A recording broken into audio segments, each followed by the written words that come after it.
여러분 잘 아는 무디라는 사람 알고 있죠? 무디. 들어봤어요? 우리 해전자매는 무디라는 사람 들어봤어요? 처음 듣죠? 다른 사람 들어봤죠? 무디. 무디는 어떤 사람이에요? 기도하는 사람이죠? 기도의 사람 무디 그러잖아요. 근데 이 무디라는 분이 시카고에서 목회하고 있을 적에 시카고에 그 대화재가 일어났지 않습니까? 그 화재 사건으로 인해서 그 교회가 불탔어요. 목회하던 교회가 목조 건물이었는데 뭐 거의 목조 건물이죠. 미국은. 근데 그 교회가 크진 않았고 조그만 교회였는데 불타서 없어졌어요. 잠자다가 깜짝 놀라가지고 부대 선생님이 성경책만 끼고 잠옷바람으로 뛰쳐나온 거죠. 주위에 그 경찰들이 이제 그 화재 상황을 보고 주위의 사람들이 다 와서 그 다음에 파이어맨들이 막 이렇게 불과 싸우고 있고. 근데 이제 한 주민이 물어봐요. 목사님, 이제 교회가 이제 불탔으니 이거 어떻게 합니까? 그랬더니 무디 목사님은 아주 여유스럽게 이렇게 말해요. 나는 벌써부터 교회를 새롭게 세워줄 거라고 하나님이 그렇게 생각하고 있었다고.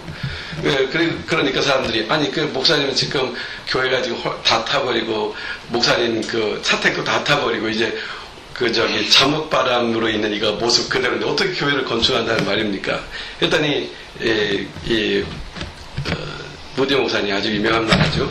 내가 다른 건 못 갖고 왔는데 이 바이블은 갖고 나왔다고. 이 바이블이 나의 약속이고 이것이 내 근거라고. 그리고 나서 6개월 만에 교회가 새로 세워졌어요. 이유는 무디를 초대해서 영국에서 부흥성회를 했는데 그때 그 무디의 상황을 듣고 영국에 있는 성도들이 자원해서 그 성회를 했던 그 교회에서 교회를 지어줬어요. 그래서 훨씬 더 좋은 교회를 가졌다는 거예요. 그래서 하는 말이 바로 이런 부분에서 우리는 이렇게 생각하죠. 하나님께서 어떻게 섭리해 가시는가라는 문제예요. 하나님의 섭리. 오늘 이거 잘 이해하셔야 돼요. 오늘 메시지는 하나님의 절대 주권적 섭리를 공부하는 시간이에요. 우리가 하나님에 대한 절대 주권의 신앙, 그러니까 주권이 하나님께 있다. 우리의 인생의 주권이 하나님께 있다. 이거 믿지 못해서 사람들은 방황하는 거잖아요. 내가 내 삶을 개척하고 내 삶을 고민해야 되잖아요. 그렇단 말이에요. 근데 주권, 나 인생의 주권이 하나님께 있다고 믿으면 이 삶의 패턴이 완전히 바뀌게 되죠. 삶의 패러다임 자체가 바뀌게 돼요. 자, 로마서 11장 33절에 오면은 이런 말씀이 나와요. 만물이 그에게서 나오고 그로 말미암고 그에게로 돌아간다. 그러니까 이 세상의 모든 만물이 하나님께서 나왔죠. 그래 하나님이 그것을 하나님께서 관리하시죠. 그리고 결국은 하나님께로 돌아가요. 누가 주권을 갖고 있다는 얘기입니까? 하나님이 주권을 갖고 있다는 거예요.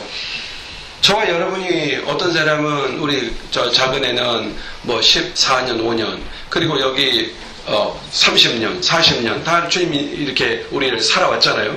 근데 내가 프로그램을 해가지고 내가 플래닝한 그 삶을 따라서 살아왔습니까? 전혀 아니잖아요. 그런데 이제 돌아와서 지금 딱 돌아오면서 뒤로 돌아오면서 이렇게 말하죠. 하나님이 그 시점에 나를 이렇게 인도하셨구나. 이렇게 고백할 수 있잖아요. 바로 그것이에요. 그러니까 우리의 삶에 대하여 지금까지 주님이 인도하셨다는 것은 앞으로도 인도하신다는 것이고 우리의 의지에 따라서 미래가 주어져 있는 것이 아니라 하나님의 섭리 가운데 있다는 것이죠. 그래서 절대 주권이라는 것, 주권, 주인에 대한 권한, 운영권, 관리권, 주관자, 이 권한이 누구에게 있다? 하나님께 있다. 이걸 절대 주권이라고 그래요. 나의 절대 주권이, 역사의 절대 주권이 하나님께 있다. 이게 바로 우리가 믿는 신앙이에요. 우리 기독교인들이 믿는 신앙이 바로 그 신앙이 바로 핵심적 포인트라는 얘기예요. 그런 면에서 오늘 절대 주권 신앙이 무엇인가를 보여주는 본문을 우리가 대하고 있습니다. 이 본문에서 우리는 아브라함에게 하나님께서 말씀하시죠. 내 독자 이삭을 독자가 뭔지 우리 주서는 또 잘 모르겠군요. 외아들, 한 명밖에 없는 아들, 자녀들이 아무도 없어요. 딱 하나밖에 없어요. 근데 그 아들을 하나님께 번제물이라는 것은 불로 태워서 제사를 드려서 바쳐라. 이거는 윤리상으로 옳지 않죠.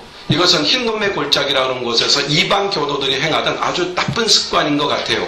근데 그거와 비교될 수 있는 이런 무서운 명령을 주셨어요. 이 명령 앞에서 아브라함은 아무 이유 없이 곧장 그냥 이삭을 데리고 모리아산으로 갑니다. 바로 이것이 뭘 의미하는 겁니까? 바로 이것이 절대 주권적 신앙을 의미하는 거예요. 왜 그게 신앙을 의미해요? 자, 봐요. 하나님은 아브라함의 믿음을 보시고 이미 수양을 준비하고 계셨어요. 무슨 얘기냐면 하나님께서 어떤 명령을 할 때 우리가 할 일은 순종이라는 얘기입니다. 순종하시면 그 다음 누가 관리하십니까? 하나님이 관리하신다는 거예요. 근데 하나님의 말씀이 분명한데도 불구하고 하나님의 명령을 따라 행하지 않고 우리는 우리의 경험과 우리의 지성을 가지고 판단을 해서 미래를 살아가잖아요. 그래서 그 결과를 기대할 수가 없게 되는 거죠. 아브라함은 이것저것 계산하지 않았어요. 하나님의 말씀이 분명하냐? 이게 first, second, 그 다음에 순종입니다. 다른 건 없어요. 하나님이 정말 그렇게 말씀하고 있는가? 이게 확실해요. 이게 중요한 거예요. 하나님의 말씀이 정말 그렇게 말씀해? 이게 first 확신이에요. second이 뭐예요? 순종이에요. 그 다음은 누가 관리해요? 하나님이 관리해요. 응? 제가요, 이번에 우리 제자반에서도 이런 주제를 이제 3단계에서는 구체적으로 좀 다뤄가야 될 문제들이 있어요.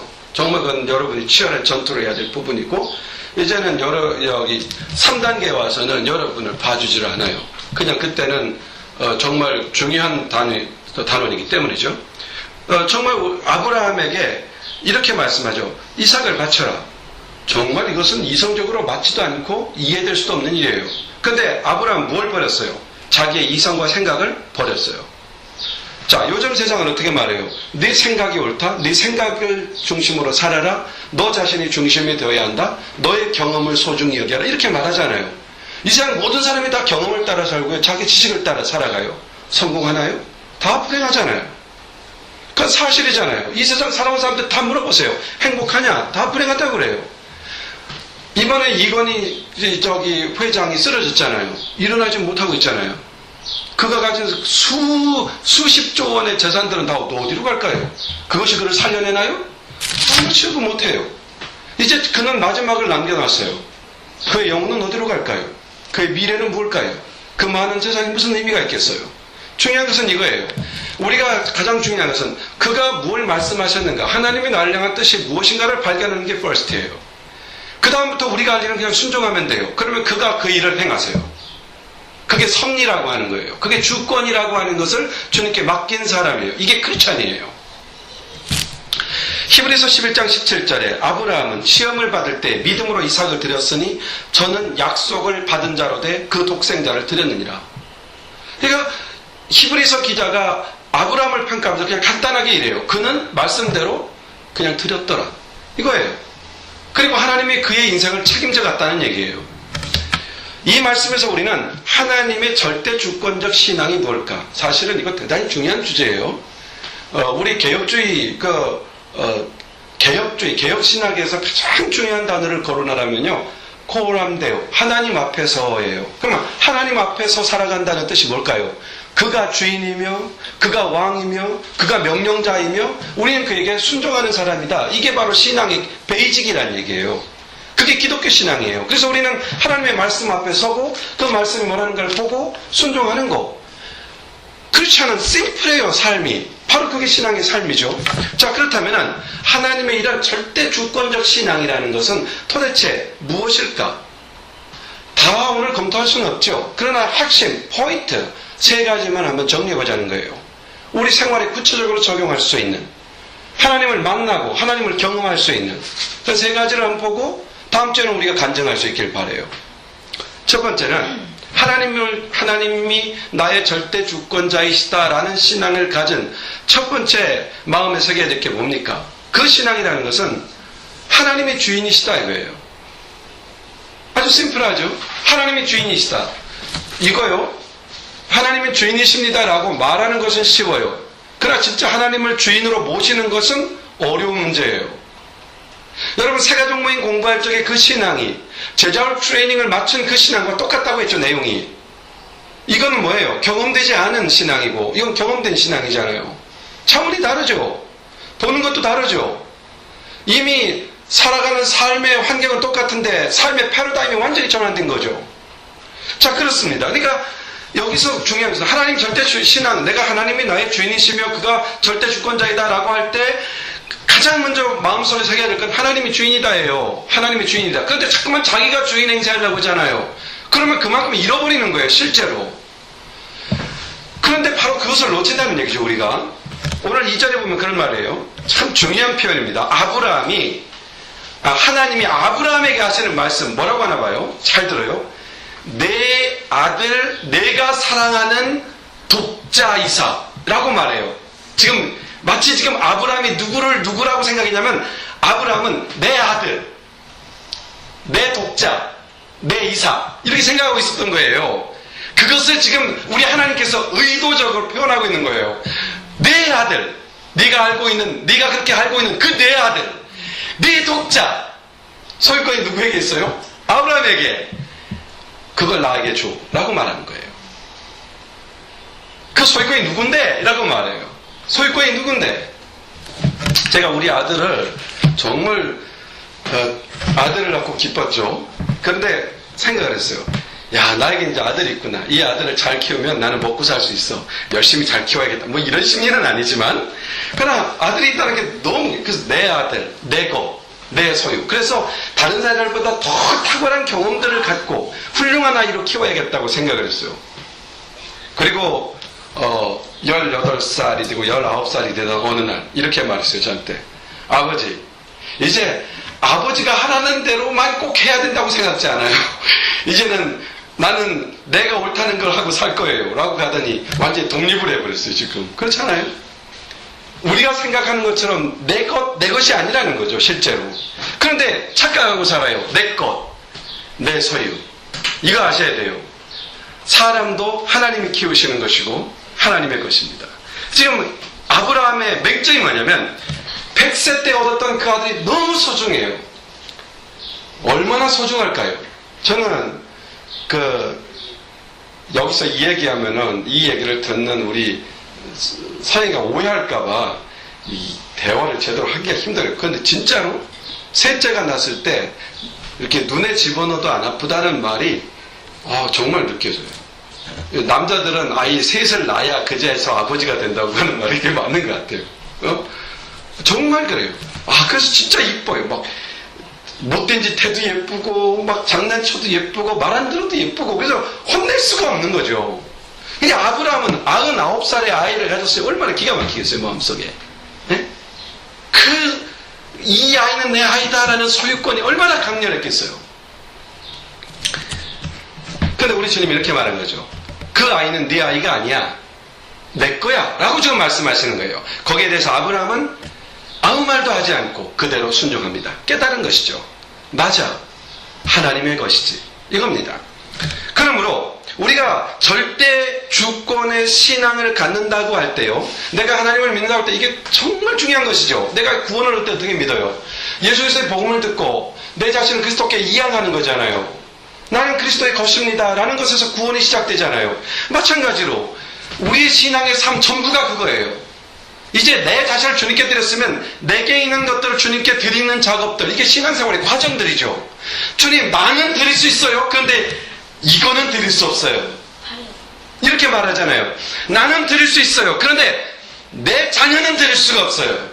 나는 드릴 수 있어요. 그런데 내 남편은 드릴 수 없어요. 내 패밀리는 드릴 수 없어요. 내 명예는 드릴 수 없어요.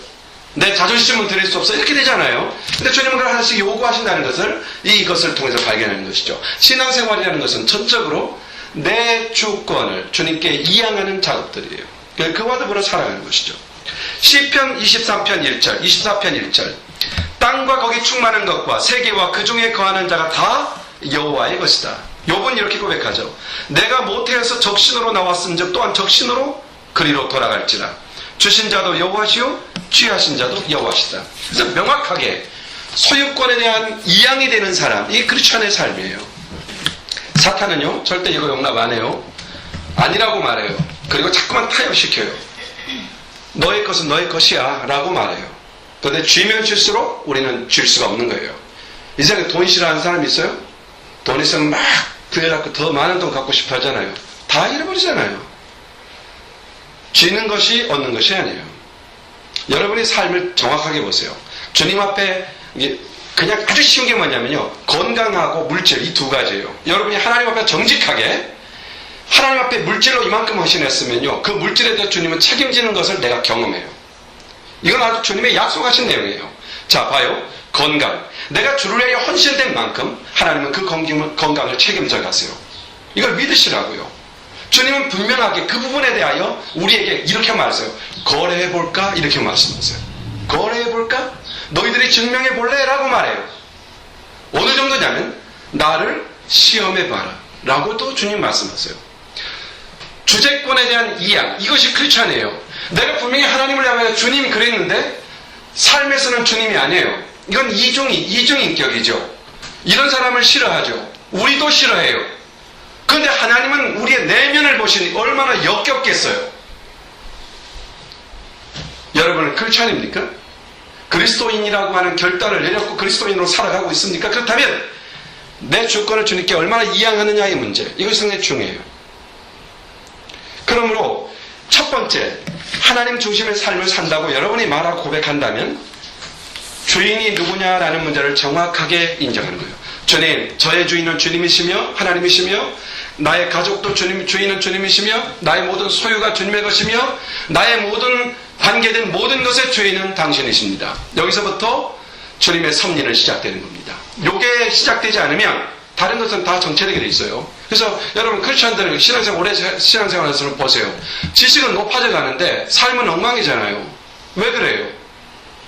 이게 시작이 안 됐기 때문에 그래요. 주권의 이양이 안 됐는데 무슨 주님의 사역이 시작할 수 있겠어요, 그 안에서. 두 번째, 하나님의 절대 주권 신앙의 두 번째는 모든 것을, 자, 이거 봐요. 모든 것이 하나님이 주인입니다 라는 것이 첫 번째 고백이라면 주님께 맡긴 삶에 대하여 하나님은 어떻게 해요? 주관해 가신다. 주관이 뭐예요? 섭리하심, 다스리심으로 바꿀 수 있는 단어예요. 주관해 가신다. 이 단어는요, 신학적인 용어이기 때문에 여러분이 이해하기가 힘들어요. 그런데 하나님이 주관하신다는 것을 이해하시면은 삶의 놀라운 평안을 얻게 돼요. 삶의 놀라운 평화를 갖게 돼요. 오늘 본문 8절에 이런 말이에요. 잘 들으십시오. 아브라함이 가로되 아들아, 번제할 어린 양은 하나님이 자기를 위하여 친히 준비하시리라.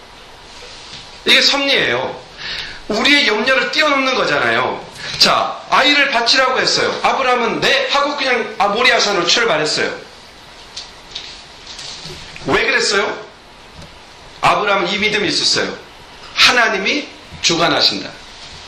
하나님이 명령하셨고 명령대로 행할 때 하나님이 그 다음을 주관하신다. 여러분, 하나님이 모든 일을 주관하신다. 내가 하나님의 말씀에 순종할 수 있는 근거가 뭐예요? 순종할 때 하나님은 모든 것을 책임져 가신다. 내가 계산할 때는 이때 이렇게 순종하면 이것을 잃어버릴 것 같은데 그 다음을 책임져 가시는 분은 누굽니까? 주님이십니다. 내가 칼을 들어서 이삭의 배를 가르려고 한다면 이것은 참혹한 일인데 그걸 누가 책임진다고요? 하나님이 책임져 가신다. 이게 믿음이에요. 그래서 순종하는 사람은 어드벤처예요. 모험이에요. 믿음은 모험입니다. 하나님이 절대자이며 그가 명령하시는 것에 대하여 얻고자 할 때 순종하면 주께서 책임져 가신다는 것. 이 믿음의 근거가 뭡니까? 섭리입니다.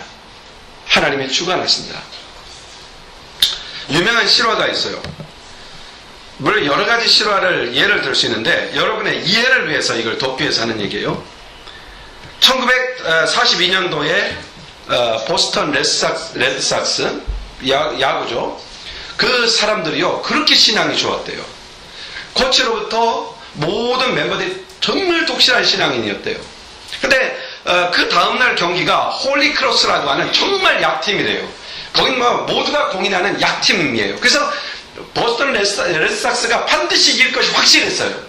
이건 누구나 그렇게 98% 이상 승리를 확률을 정할 정도로, 이거 100%에 가까울 정도로. 그래서 이분들이 이 승리를 끝내고 나서 한 유명 호텔을 빌려서 파티를 하려고 미리 예약까지 다 했어요. 이제 그 파이널을 좀 정말 그날 즐거움을 누리기 위해서 승리를 보장된 거니까. 근데 경기 결과 어떻게 됐는지 알아요? 대패를 했어요. 이 약팀한테 대패를 했어요. 사람들이 정말 낙심했겠죠. 파티를 할 수 있겠어요? 다 집으로 갔어요. 근데 그 이튿날 놀라운 기사가 떴어요. 바로 그 유명 호텔이 그날 저녁에 화재가 나서 거의 3, 40명의 사상자가 나왔어요. 이거 실화예요, 실화. 하나님의 보호하시는 방법은 만약에 그날 승리해서 그 호텔 다 투숙해서 난리치고 그 사람들 맥주 마시고 해가지고 다 나가 떨어졌다고 생각해봐요. 혼란은 다 사버렸겠죠. 주님의 섭리라고 하는 것은 우리의 생각으로 정리되는 게 아니에요. 우리의 논리상으로는 정확하지만 우리의 논리는 우리의 역사를 보장할 수 없어요. 우리 미래를 보장하지 못해요. 내가 저 도시에 가서 열심히 일해서 돈을 벌 것이다 하고 가요. 그런데 주님이 하신 말씀 뭐예요? 인생이 안개에 불과하다는 것을 누가 알겠느냐 이렇게 말씀하셨잖아요. 우리의 삶을 누가 보장하시겠어요? 그러나 이걸 신뢰하셔야 돼요. 하나님은 창조자예요. 하나님은 주관자예요. 창조자라는 말은 그가 주인이라는 말이고 주관자라는 것은 우리의 삶을 관리하시고 섭리하신다는 말이에요. 이것을 믿으면 하나님에 대한 뭘 가져요? 절대 주권을 갖게 되죠. 아, 그 얘기 있구나. 괜히 사람이 건방 떨 필요가 없는 거죠. 인생을 스스로 살아보겠다고 난리치는 것이 우리의 삶을 보장할 수 없다는 것을 아는 거죠. 분명히 아셔야 돼요. 제 친구 중에 한국에서 한 4, 5천 명 정도 모이는 큰 교회 하시는 분이 계세요. 근데 그분이 그랬어요. 통하면서 아 정말 너는 행복하겠다. 큰 교회를 못 가겠어. 참 좋겠습니다 목사님. 그랬더니 하는 말이 지금은 이제 벗어나고 싶대요. 벗어나고 싶대요. 사람들이 화려하고 크다고 여겨지는 것이 행복한 것은 아니에요. 그 삶이 성공한 것도 아니에요. 여러분 우리 주님께서 그 모든 어려움과 상황 속에서 어떻게 나를 만들어 가시며 하나님이 나를 어떻게 세워 가시고자 하는가에 대하여 관심을 뜨게 되면 그분의 섭리에 대해서 관심을 뜨게 되면 일희 일비 하지 않아요. 일희 일비 이해해요? 한 번은 웃고 한 번은 슬퍼하고 왜? 상황에 따라서 울고 슬퍼하고 지 맘대로 한다는 거죠. 인생 그렇게 살잖아요. 좀 상황이 나빠지면 죽은 것처럼 난리나고 이젠 길도 없는 것처럼 다 망한 것처럼 이렇게 살잖아요. 자, 하나님께 절대 주권이 있다고 하는 이 말에 대한 두 번째 의미가 우리는 살펴봤습니다. 이 세상에 살다 보면은 우연치 않게 일이 터지는 경우 많죠. 또 내가 원치 않은 일이 생기고요. 계획하지 않는 일도 많이 생깁니다. 그러나 그런 속에서도 우리는 당황할 필요 없어요. 왜냐하면 하나님의 섭리를 믿기 때문이에요. 버스턴 레스닥스가 약팀에게 대패한 것이 참 슬픈 일이고 기분 정말 안 좋은 일이지만 그러나 그것이 살리는 길이었다면 주님은 그것을 선택하게 하십니다. 절대 주권 신앙을 하나님이 내 삶에 절대적으로 주관하신다는 것을 믿는 거예요. 내 삶을 주관하신다. 그래서 우리들은 교만할 필요도 없고요. 사람들은 조금 뭐가 생기면은 교만하잖아요. 좀 지위가 생기면 교만하잖아요. 다른 사람과 비교해가지고 자랑하고 싶어하고 그러잖아요. 근데 진짜 강적 만나면 초라해지잖아요. 이게 인생이라는 게 그렇잖아요. 그렇게 살면 안 된다는 거죠. 언제든지 하나님의 주관하심을 믿고 그 삶의 순간순간마다 하나님이 나에게 계획한 게 뭘까? 그렇죠? 그래서 삶은 뭔가를 성취하려고 사는 게 아니라 뭐하러 산다고요? 모험이라고 그랬잖아요. 삶은 그냥 주어진 것이 어드벤처예요. 주어진 삶을 즐길 줄 알아야 돼요. 여러분 저기 뉴욕에도 캐년이 있다는 거 압니까? 뉴욕에도 캐년이 있어요. 저기 레처스터 그 밑에 쪽에 가면 있고요. 또 조그만 글렌 캐년이라는 데도 계곡도 예쁜 것도 있고 그래요. 근데 거기에 가면 뭐냐면 그거 하잖아요. 왜 보트 타고 막 하는 래프팅 하잖아요. 에? 그 사람들 그거 왜 해요? 자칫하면 죽을 것 같은데. 근데 거기에 뭐가 있어요? 흥미롭잖아요. 정말 재밌잖아요. 막 저으면서 하잖아요. 바로 그겁니다. 그러니까 즐거워요. 모험은 즐거운 거예요. 그러니까 그것이 고난이다 보면 슬픈 일이지만 이건 어드벤처다 그러면 즐거운 것이죠. 우리의 삶은 서바이브 하는 거예요. 정말 이 땅에서 그렇게 살아가는 게 즐거움이에요. 그러므로 인생 자체는 고난이 있는 것이 아니라 모험이 있을 뿐인 거예요. 잊지 말자고요. 그럼 어떤 상황에 대해서 일비할 거 없어요. 주님의 섭리를 믿으면요 두려워할 것도 없어요. 제가 아이들 갖고 목회 생활 하다가 그 미국 오기 직전에 이런 생각을 가졌어요. 어떻게 내가 이 세 아이를 참 정말 훌륭한 사람으로 키워낼까? 그 많은 학비를 내가 어떻게 감당할 수 있을까라고 질문을 던졌어요. 그때 주님께서는 이미 계획을 다 가지고 계셨어요. 내 고민과 계획보다도 훨씬 뛰어넘는 계획이죠. 그래서 그냥 미국으로 딱 점프시켜버린 거예요. 미국에 오니까 학비 걱정은 하나도 않잖아요. 뭐 걱정할 거 있어요? 오히려 학교 다니면서 돈을 벌어들이는 딸이 있잖아요. 지난 한 1년 동안 우리 큰딸이 그 학교를 다니면서 그냥 줘가지고 벌어들이는 딸 가지고 둘째 딸은 뭐 바이올린도 다니고 막 공부도 하고 그러잖아요. 누가 이런 기가 막힌 일을 주님께서 계획할 줄 누가 알았겠어요? 앞으로는 어떤 일이 기다릴까요? 그러므로 인생은 기대하는 거죠. 기대하는 거예요. 우리 하나님의 주권을 인정하고 그분의 섭리를 믿는다면 하나님을 향해 기대하는 거예요. 근데 성경에 이런 말 있잖아요. 여호와를 기대하는 자가 복이 있다. 기대하는 자는 주님의 것을 얻는다고 말해요. 기대한다는 게 뭡니까? 기도하는 거 아닙니까? 바라는 거잖아요. 사람들은 자기에게서 바라요. 자기 경험을 토대로 해서 바라요. 어떤 사람은 다른 사람을 의지해서 바라요. 누구누구를 통해서 뭘 줄 거라고 생각해요. 그러나 그거 없어요. 모든 것은 하나님께서 주시는 것이죠. 그렇죠? 그러므로 하나님의 절대적 주권, 하나님의 절대적 뭡니까? 그가 주관자라는 것을 신뢰하셔야 돼요. 그게 내 삶을 움직여간다. 그래서 주어진 삶에서 어떤 일이나 어떤 원치 않는 일을 당면하고 상황에 처했을지라도 낙심하지 말고 하나님의 섭리를 믿고 그 상황을 정면으로 딱 대해야 돼요. 정면으로요. 피해가지도 말고요. 인생은 피해가는 게 아니라 정면으로 부딪혀가는 거예요.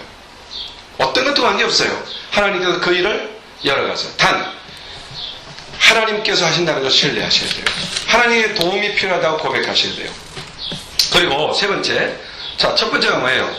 이 단어 잊지 말아야 돼요. 하나님이 나의 주인이시다. 주인. 그 다음 두 번째는 주관하신다. 주인이시다. 주관하신다. 섭리하신다. 이끄신다. 인도하신다. 그게 다 주관에 들어가요. 주관, 관리하신다. 관이란 말이 관리해 간다는 뜻이에요. 관리해 간다. 주인으로서 주도적으로 관리해 가신다는 뜻이에요. 우리에 대해서. 그에 대한 신뢰감이 있어야 돼요. 그리고 세 번째로 합력하여 선을 이루신다. 그걸 잊지 마십시오. 여러분 14절에 보면 하나님이 이삭을 잡으려 하자 주의 사자가 나타나 이렇게 말하죠. 내 손을 그 아이에게 대지 말아라. 이렇게 제시하시죠. 그리고 아브라함이 눈을 떠 보는 순간 뭐가 기다리고 있어요? 수양이 기다리고 있잖아요. 이미 주님은 다 합력하여 뭐를 이루게 합니까? 선을 이루게 하시잖아요. 주님의 플레인을 우리는 몰라요. 거기에 수양이 있는지는 그 산에 가본 사람만 발견하는 거예요. 그러니까 순종이 없는 사람은 절대로 발견할 수 없는 거죠. 순종이 없었더라면 수양을 발견할 수 있어요? 못해요? 꿈도 못 꾸죠. 그러니까 순종이 바로 그거예요. 그러니까 여러분 그 제자만 공부하면서 하나님이 결단을 했고 하나님 결단하셔야 돼요. 하나님의 명령이 확실하다 그럼 무조건 순종하시겠다는 그 결단이 필요하다고요. 그게 있어야만이 그 역사를 보는 거예요. 왜 그 놀라운 흥미진진한 어드벤처의 삶을 살 수 있는데 왜 요리조리 피하는 그런 그 삶을 사느냐는 거죠. 주님이 주관자다라고 믿으면 정면으로 승부하세요. 그분이 역사의 주관자이며 나의 인생의 주관자라면 말씀 앞에 정면으로 승부하는 것이죠. 그렇게 해보자는 거죠. 정말 그가 그렇게 하시는지. 인간에게 있어서는 끊임없이 의욕과 의심을 사용하는 사단의 역사들이 있기 때문에 우리는 그게 쉽지 않아요. 그래서 말씀과 기도로 사는 사람만 그 결단을 해줄 수가 있죠. 자, 하나님은 우리의 모든 것을 합력하여 선을 이루신다. 그 일상에서 볼 수 있는 그냥 예화를 하나 들어볼게요. 사실은 지금 제가 여러분에게 말씀드린 이 오늘 그 말씀은 심플하지만 대단히 어려운 주제들이에요. 그러니까 그냥 여기로 들으면 쉬운데요. 여기로 들으면 매우 어려운 주제들이에요. 맞나요? 여기로 들으면 다 이해가 될 수 있는 거예요. 아, 그게 기독교 신앙이지. 그런데 여기로 가지려면 너무너무 힘든 거예요. 그거는 성령의 도우심이 필요해요. 그리고 여기를 체험할 수 있어야 돼요. 그때 나타나요. 간증하게 나타나죠. 나는 우리 주영이 선생님과 그런 간증을 할 수 있으면 좋겠어요. 어떤 때는 그런 생각이 들어요. 주영이 선생님을 좀 큰 교회 보내가지고 공부를 시켜야 된다 하는 생각도 가끔 가져요. 근데 내가 아무리 봐도 우리 지연 선생님 같은 티처는 어디 가도 만날 수가 없을 것 같아요. 그런가? 자, 자, 어떤 사람이 배를 타고 항해를 하고 있어요. 근데 파손됐어요. 많은 사람이 죽었어요. 한 사람은 뗏목을 붙잡고 있었는데 깨어보니까 다행히 무인도에 도착한 거예요. 섬에 도착했어요. 이제 그때부터 이게 독실한 그 아니에요. 그러니까 기도한 거. 하나님 저 살려주십시오. 여기서 어떻게 살아갑니까? 배를 보내주십시오. 배를 보내주십시오. 1년을 기도했는데 배는 무슨 배예요? 조각배 하나 보이지 않네요. 왜 딴섭니다. 막 기도하다가 안 되겠다. 살아야 되잖아요. 그래서 이제 정말 자포자기, 거의 자포자기 나무를 베어가지고 토막집을 오두막을 짓고 해가지고 웬만큼 이제 살 수 있는 적어도 인간이 살만한 기본적 문화의 삶, 즉 집을 갖고 있고 어느 정도 먹고 살 수 있는 그런 환경이 됐어요. 이제는 하루는 그래서 막 비벼가지고 불도 발견해가지고 불씨도 준비해놓고 다 됐어요. 이제 어느 날 하루 이 사람이 이제 먹을 것을 찾으러 이제 숲속으로 들어가서 못다다 깜짝 놀랐어요. 연기가 피어오르는데 바로 그것이 자기 집이에요. 그렇게 1년 동안 다듬어서 만든 집이 그냥 홀랑다 타버린 거예요. 기가 막히잖아요. 하나님 앞에 막 그래서 막 원망이 나오는 거죠. 절망, 월망. 하나님, 제가 배 보내라니까 배는 안 보내주시고 제가 살 수 있는 정말 그 막 기구도 돌멩이 같은 걸 빠져가지고 집을 졌으니 얼마나 힘들게 죽겠어요. 그거마저 홀랑 태워버리면 어떡합니까? 우리 주님이 태웠나? 태웠는지도 모르죠. 그 불씨를 만들어서 아마 홀랑 탔나 봐요. 절망하고 있는데 절망하고 그냥 그날 아침에 원망하다 잠들었어요. 눈을 딱 떴는데 깜짝 놀랐어요. 저쪽에 진짜 범선 하나가 오고 있는 거예요. 범선 하나가. 그래서 그 사람 이제 구제 받았어요. 물었어요. 어떻게 이 외딴 섬에 내가 있는 줄 알고 왔느냐? 네가 불났지 않느냐? 저긴 분명히 사람이 살지 않는 곳에 불이 났단 말이에요. 그럼 표류자밖에 없지 않느냐? 그래서 너 구하러 왔다. 내가 살 집인 줄 알고 그 잃어버린 줄 알았더니 그 불난 게 사람 살리는 거였잖아요. 하나님의 섭리라는 것은 이해할 수 없는 것이죠. 논리상으로. 이런 것은 우리 일상에서 똑같아요. 우리 일상의 삶 속에서 누차 일어나는 일들이며 이런 도움이 없이는 승리할 수 없어요. 이 세상에서 나름대로 성공했다는 사람들을 보면은요, 자기 힘으로 성공한 사람 단 한 명도 없어요. 누군가 조력자가 있고요, 돕는 자가 있었기 때문에 서는 거예요. 내가 땅바닥에 헤딩하듯이 나 혼자 뛰어가지고 성공했다. 없어요. 절대 없어요. 좋은 인재들을 만나서 그들을 통해서 도움을 받아서 승리하게 되는 거예요. 도움이 없이 살 수 없어요. 이걸 믿으셔야 돼요. 합력하여 선을 이루시는 하나님. 그러면 여러분이 주어진 삶의 환경을 원망하지 말고 이 모든 삶 속에서 주어지고 있는 주님의 나에게 향한 뜻을 좀 생각해 봐야 돼요. 정말 나에게 뭘 깨달으라고 하시는지를 알아야 돼요. 그걸 딱 깨달으면 보화를 던지는 거예요. 그러면 그 다음부터 주님이 도우세요. 근데 여러분 이거 분명히 아셔야 돼요. 이 도움 아무나 주는 거 아니에요. 지금 얘기 들어보니까 이거 세상 사람들 똑같게 이렇게 하면 살 수 있을 것 같죠? 그렇지 않아요. 세상 사람들이 성공하는 것은요, 하나님이 도와서 하는 경우도 있어요. 왜냐하면 막대기로 써야 되니까. 심판의 막대기로 써야 되니까. 아니면 정말 하나님이 써야 될 곳에 써야 되니까 그를 성장시켜서 대신 그 일을 하게 하는 경우도 있어요. 응? 자, 지금 경제는 박정희 대통령을 비롯해서 여러 박태준이니 또는 이런 유명한 그 경제자들에 의해서 한국 경제 붐을 일으켰죠. 그 결과는 뭐가 일어났어요? 그 선교사들은 그 부를 가지고 나가서 선교하잖아요. 그렇잖아요. 하나님의 나라가 그 땅에 임하는 사역을 하잖아요. 하나님은 자기 사람을 쓰기 위해서 부질갱이를 사용하시고 하는 겁니다. 막대기로도 쓰고 쓰시는 겁니다. 그렇게 쓰이는 거 말고요. 지금 여기서는 나잖아요, 주인님. 지금 내가 쓰임 받아야 되잖아요. 나는 그러면 이런 도움과 이런 역사, 하나님이 주인이시고 그가 주관하시고 그가 합하여 선을 이루시는 사람으로 쓰임받는 사람은 아무나 되는 게 아니에요. 여러분 한번 17절 18절 본문 다시 한번 봐요. 자, 같이 읽어봐요. 17절 18절. 자, 주보에다 기록을 제가 했나요? 했을 거예요. 아마 여기 안 했네요. 예. 자, 그러면 성경을 봐요. 같이 한번 읽어봐요. 시작. 내가 내게 큰 복을 주고 내 시로 크게 성하여 하늘의 별과 같고 바다의 모래와 같게 하리니 내 시가 내 제적의 문을 얻으리라. 또 내 시로 말미암아 천하만이 복을 얻으리니 이는 그 이유는 왜냐하면 이렇게 너를 복되게 하는데 이유는 내가 나의 말을 그렇죠. 이게 답입니다. 그러므로 이 도식을 잊지 마세요. 자, 보세요. 하나님의 플랜, 하나님의 계획이 있어요. 그리고 하나님의 계획에 이루심이 여기 있어요. 이 브릿지가 뭔지 알아요? 순종이에요. 이건 아주 보장된 거예요.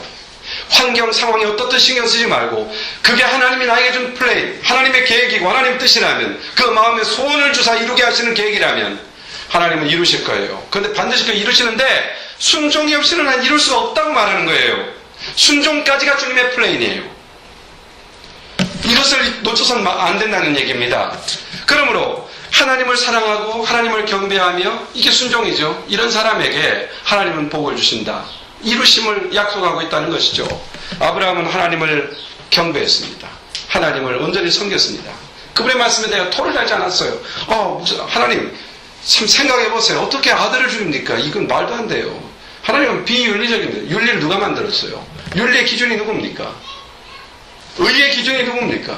그분이 명령하십니다.